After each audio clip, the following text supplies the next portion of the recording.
New hope for the management of phenylketonuria, PKU, has emerged with a therapeutic approach that is, in my opinion, completely different from what currently exists. A recent study published in JCY Insight explores the efficacy of an oral inhibitor, JNT517, which promotes the urinary excretion of phenylalanine. And honestly, I find it fascinating. Currently, available treatments for PKU mainly focus on limiting the absorption of phenylalanine or improving its metabolism, such as BH4 or enzyme therapy. JNT517, on the other hand, works differently. It inhibits an amino acid transporter in the kidneys, which leads to increased elimination of phenylalanine through urine. Basically, instead of being absorbed into the body and accumulating in the blood, some of the phenylalanine is directly evacuated. SLC6A19 is an amino acid transporter present in the kidneys and intestines. Its role is to scavenge certain amino acids, including phenylalanine, to prevent their elimination. The inhibitor JNT517 partially blocks this function, allowing more phenylalanine to be eliminated in the urine.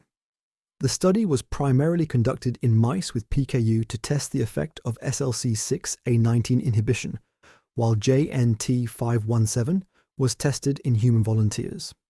In PKU mice, SLC6A19 inhibition resulted in approximately 60-fold higher urinary Phe excretion than in wild-type mice, leading to decreased plasma phenylalanine levels. In human volunteers, although the study primarily assessed the safety and tolerability of JNT517, the results showed a dose-dependent increase in urinary excretion of neutral amino acids. What's exciting is that this drug is administered orally, a huge advantage over enzyme injections or other more cumbersome treatments.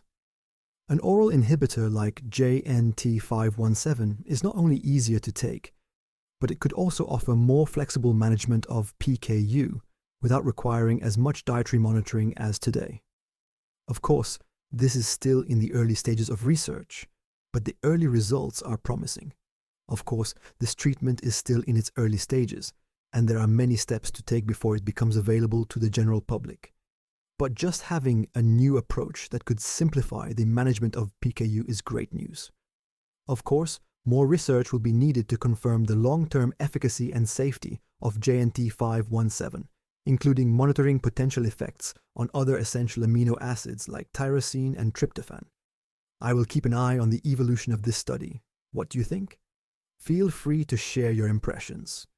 Remember that I am not an expert and that I could have misinterpreted part of the study, so I encourage you to take a look for yourselves.